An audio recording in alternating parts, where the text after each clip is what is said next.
Quit dwelling on the hurts and start dwelling on what God promised you.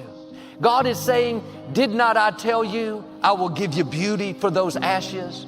Did not I tell you weeping endures for a night, but joy comes in the morning? Did not I tell you that I will pay you back double for the unfair things that have happened? God has you in the palm of His hand. He has not brought you this far to leave you. That loss, the breakup, yes, it's painful, but it didn't stop your destiny. God has a new beginning. He's about to open new doors, bring new relationships. You haven't seen your best days. The reason the enemy is fighting you is he knows there's something amazing in your future. You're on the verge of seeing blessing, favor, influence like you've never seen. Now don't let those negative thoughts keep you where you are. Start remembering what God said. Loyalty has an expiration date.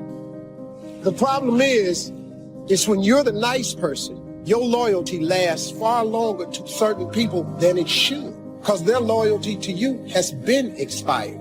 But you being the good person, you hang on to friendships and become forgiving far longer than you really should be. Loyalty has an expiration date. I came to talk to you as living creatures who had found restrictions in the place that you once found nurture and found yourself imprisoned by narrow thinking people and narrow thinking circumstances and narrow evolving predicaments. I came to tell you that you cannot feed in one realm and stay in that realm, that if you get enough on the inside of you, you will find a discomfort in staying in the dimension that you once lived in. And I came to prepare your hearts and minds. If you're not prepared to go through some bloody stuff and some stinky stuff and some dirty stuff, you don't want to keep feeding on this kind of word, because if you feed on this kind of word, it will open up your mind and open up your thinking and open up your ideas and open up your concepts until all of a sudden you are uncomfortable in what you were once comfortable in.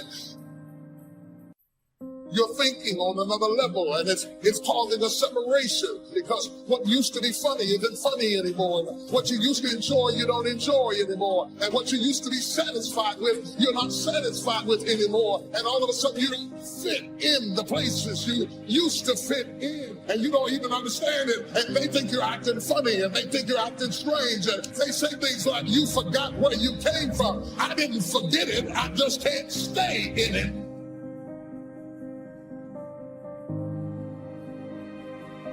God don't like you to surround yourself with people, things, and situations that's going to stop you from reaching the level of success that God has destined you in your career to get to. That's why God gave us free will. God gave us a choice. He is revealing to you over and over and over again that you are talented, you are beautiful, you are special, you are an individual, where God has destined your life and your career to be and go.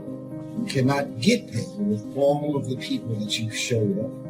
Normally when you find yourself cutting off dead weight because your boat is at its capacity. If the boat is at 1,500, and because you're loyal, you have your boat now at 4,000 pounds in capacity. You are now on a boat that has blessings and opportunities, but it's overweight. It's past its capacity. Which means that if God has destined your life to get from here to where it's destined to be, you're carrying dead weight. Your boat is either going to sink, or God has destined your life and your career to get to the ultimate blessings and the goals and where you're supposed to be. Because you got all this dead weight and you're operating over your capacity, it's going to take you that much longer to get there. I've got to get out of here. I got to get out of here. I got to get out of here. I've got to get out of here. You tell your old twin, you can stay in there if you want to. This might be okay for you, but I got to get out of here. Even if I have to fight my way out, I've got to get out there. If I got to pull and push, I've got to get out. I've got too much vision to stay in this rut. I want to talk to you today about connecting with the right people. Your destiny is too big to get there on your own. God has already arranged certain people to speak faith into you. He's placed in your path people to inspire you, to help you grow and accomplish your dreams. But the reason some people never reach their highest potential is because they never get away from the wrong people. You've got to connect with people that understand your destiny, people that appreciate your uniqueness, people that can call forth your seeds of greatness, not people that are always pushing you down, telling you what you can't become, never giving you their approval, no matter how good you do. Life is too short to drag people along. If you will get the wrong people out of your life, then God will bring the right people into your life. And some of you, the only thing that's holding you back is your inner circle. The people that are closest to you, they're with you, but they're not really for you. You're constantly having to persuade them that you're okay and convince them to get on board. You're spending all your time and energy on someone that doesn't understand your destiny. I'm going to change where I change. I'm going to transition where I transition. Ready or not, here I come. Like it or not, here I come. Celebrate me or not, here I come. The hardest thing to do, the hardest thing to deal with, the hardest thing to manage, the hardest thing to put up with is transition. The thing we hate the most is transition. We hate it because it takes us out of our element. It takes us out of our comfort zone. It takes us out of the place where we are secure and we've learned how to manage and control everything. You cannot control everything when you are in transition. It is what it is. It happens like it happens. I can't get my hair done and do it. I can't be pretty about it. I got to come out any way I can. I'm in transition. I can't meet with the board or get everybody to approve it. When my water breaks, get ready. Here I come. Touch your neighbor. Say, move. Move. I'm growing out of this spot. Move. I'm coming into another dimension. Move. I see a door opening for me. Move. Born again, again, and again, and again. Because if you look back over your life, every so often, every so many days or situations or circumstances, you find yourself in a world that's too small and too tight and too limited, and you have to go through a birthing process from one dimension to get into the next dimension, and you are being born again and again. You get comfortable, and as soon as you settle all in and say, now I've got my life all nice and neat, and I finally got it just the way I want it, and oh, I've arrived, and I've reached my destination, and then you look around, and the world begins to lurch, and all of a sudden you have to recreate yourself and find yourself starting all over again. You were sure of yourself over here, but now you're a student again over there. You knew how to do this, but now you're learning again how to do that, and you are born again. Here's what leadership is. The challenge to be more than mediocre. The challenge to step up to a new level, a new dimension. And here's what this new dimension has. Opportunity and responsibility. But who wouldn't want the responsibility along with the opportunity if it builds an extraordinary life? You wouldn't want it any other way. The refinement of leadership. Make this list. Learn to be strong but not rude. Some people mistake rudeness for strength. Rudeness we don't need. Strength we do need. Here's the next one. Learn to be bold but not a bully. We need to boldly seize the day, boldly seize the opportunity, boldly seize the chance. But we don't need bullies. We don't need anybody to push anybody around. There's a whole new level of leadership. A new method of leadership. Here's what it is. Leadership by invitation. Not leadership by threat. Not leadership by intimidation. That now shows the weakness of the leader. That now shows ego at work instead of skills. But it's leadership by invitation. Invite somebody to a better way of doing things. Here's what else it's called. Leadership by inspiration. Inspiring somebody to make the necessary changes to move up or to get the job done. As leaders, we inspire. As leaders, we entice. As leaders, we invite. Invite, entice, inspire. Not threaten. New kind of leadership. Be bold but not a bully. Next, be kind but not weak. Some people mistake weakness for kindness. It is a great mistake. Kindness isn't weak. Kindness is a certain unusual strength. But don't say, I must be weak in order to be kind. The answer is no. Sometimes you have to be unusually strong to be kind. Somebody coined the expression, tough love. Love that really tells the truth and level, sometimes with a broken heart, but whatever has to be said, has to be said. Kind but not weak. Here's another one that's excellent. Be thoughtful but not lazy. We need to give thought, but we also need to take action.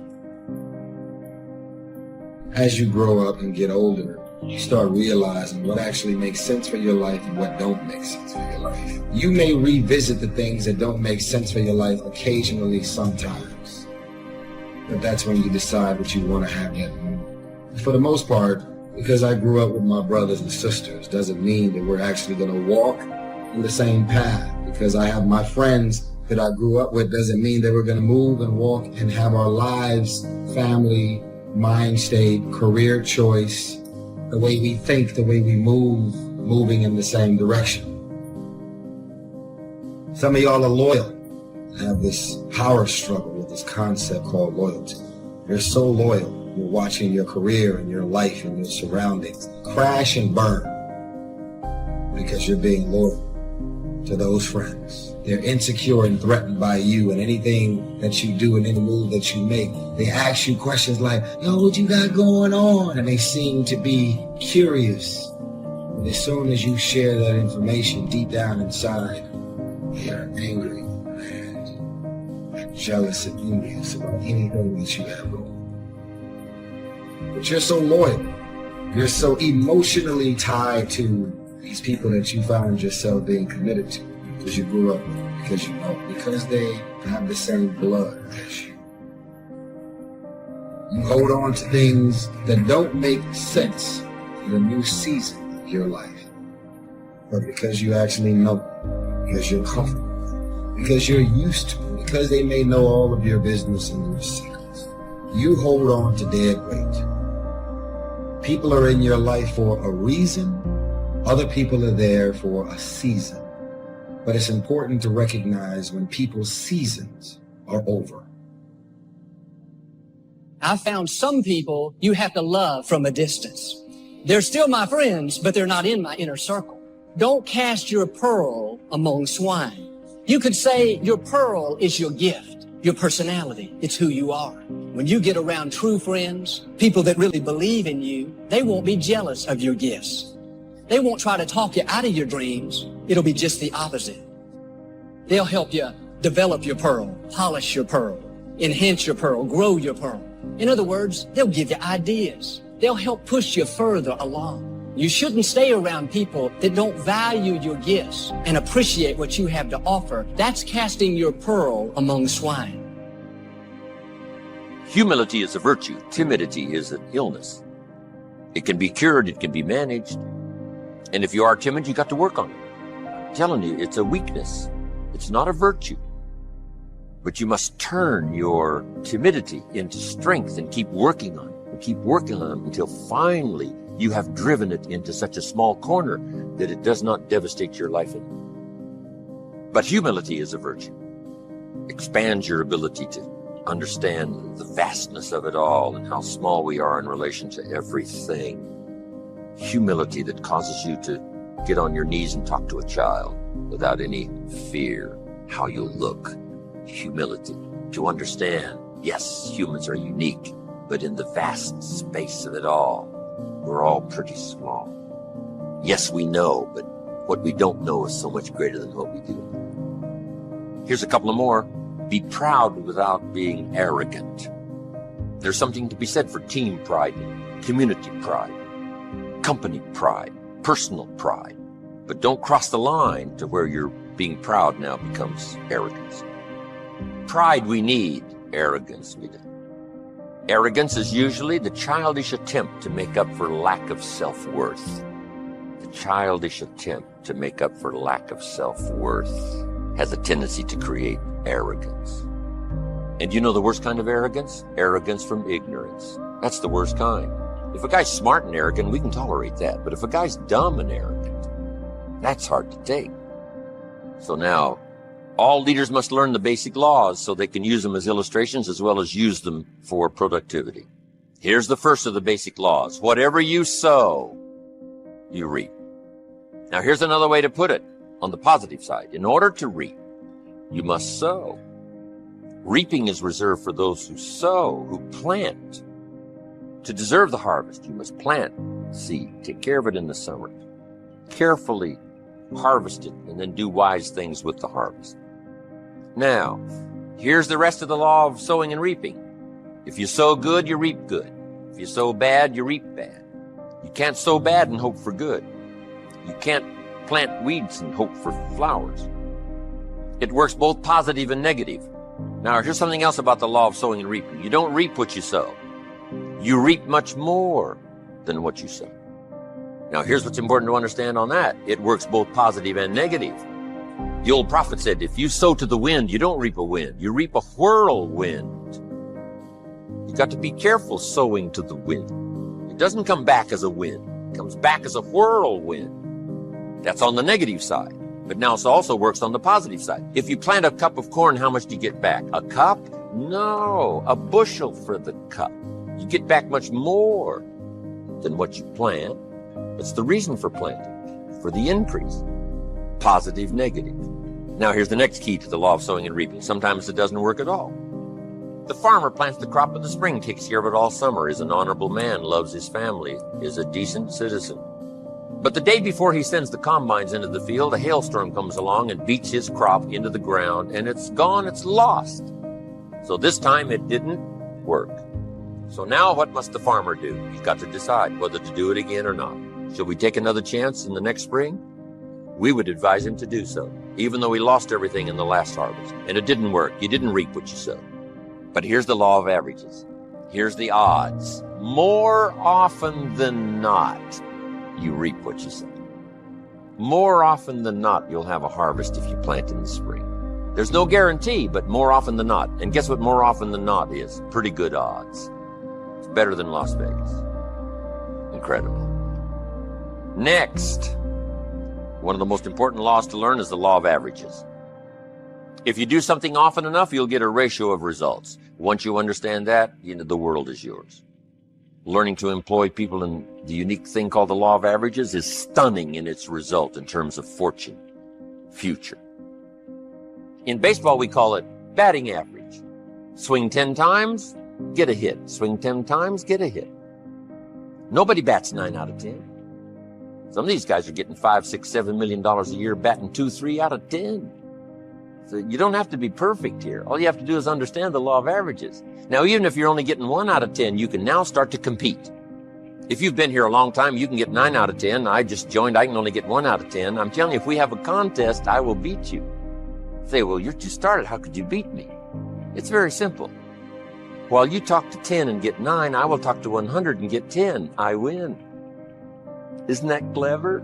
Here's what I do if I'm new. I make up in numbers what I lack in skill.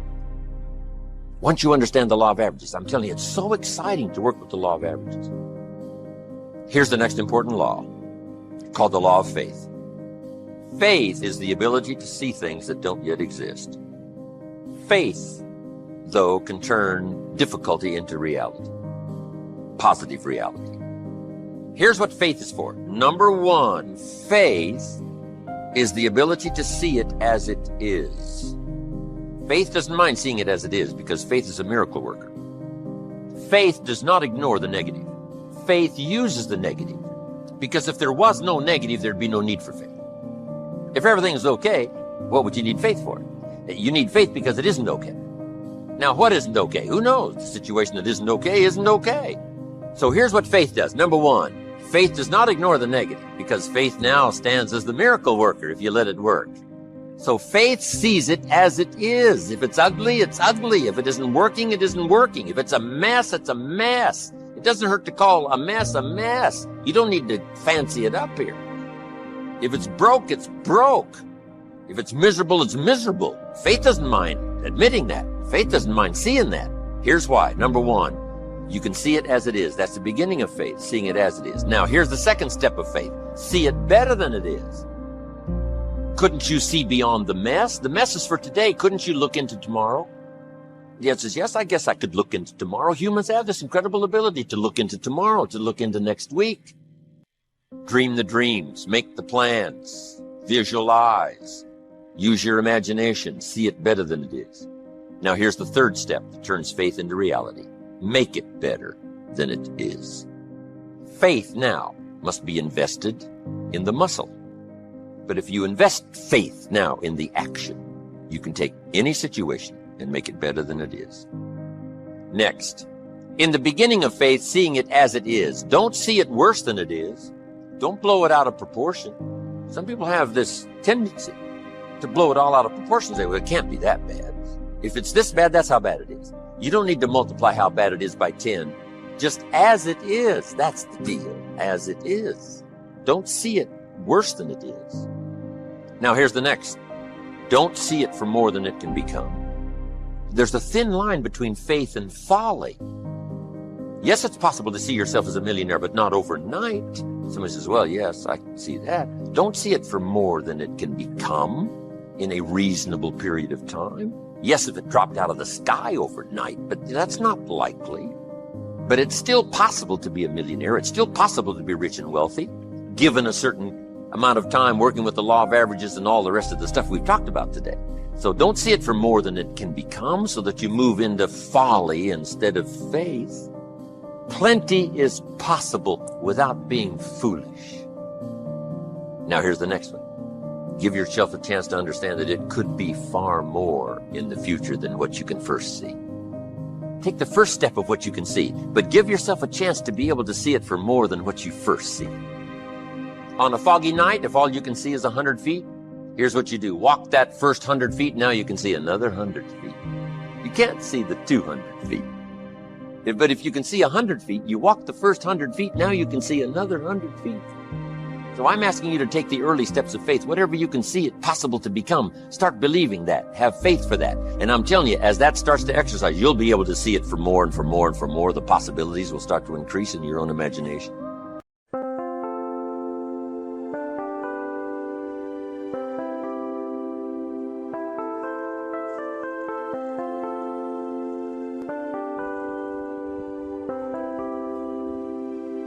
Chẳng được quên khi cơn mưa đêm lại về.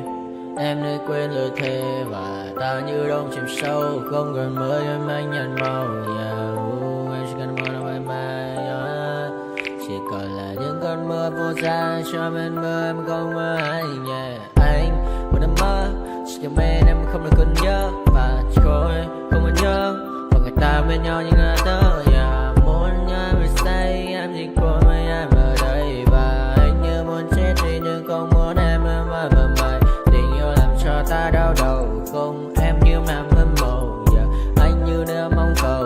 Và mưa bên em u sầu. Chào cả mà mai mơ. Chỉ có bên em nhưng là khó mơ. Mà nào ra em muốn bên ai. Anh không mong gì hơn. Chỉ mong em sẽ ở đây ôm anh thật gần. Anh chỉ mong đôi ta được có nhau. Mà đừng em đâu anh có em. Một đêm bên anh có em. Ta sẽ trao nhau môi hôn thật sâu. Ôm anh cứ nữa mà ngâu. Và em chỉ nằm đâu. Anh không muốn em ở đâu đâu. Một cơn gió thứ anh không mơ cầu. Mà gặp đôi anh mà bên nhà. Anh chỉ là my friend nhà. Em quên đi bao lời hứa. Quên đi cả những ngày xưa. Anh như là một đứa. Em không còn một chưa. Mà đừng ở đêm ở đêm. Anh như một đôi mà kem. Không như là ba trên thêm. Cho em nhiều hơn như là kem. Chỉ cần là mưa thôi. Em chỉ cần là mưa thôi. Còn ai sẽ là nắng rồi.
nightmares in my head, I fear that the thoughts build up until I can't hear, that my mind fills up into a creature, and it haunts me somewhere much deeper.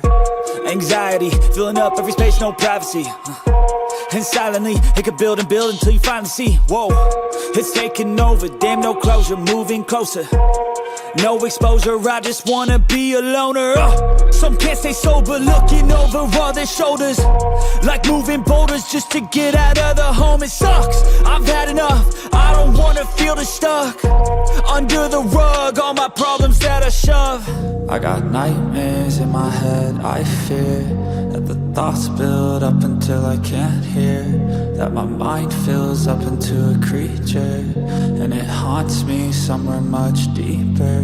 I got nightmares in my head, I fear that the thoughts build up until I can't hear, that my mind fills up into a creature, and it haunts me somewhere much deeper.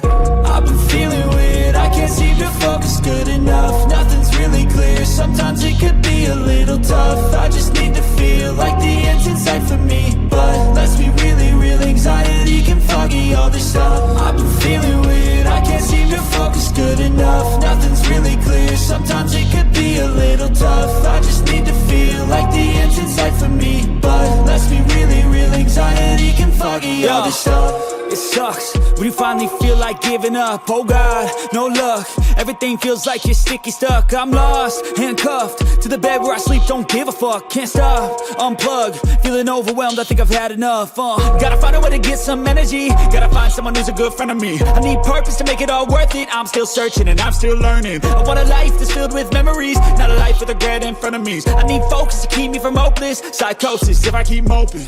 I got nightmares in my head, I fear.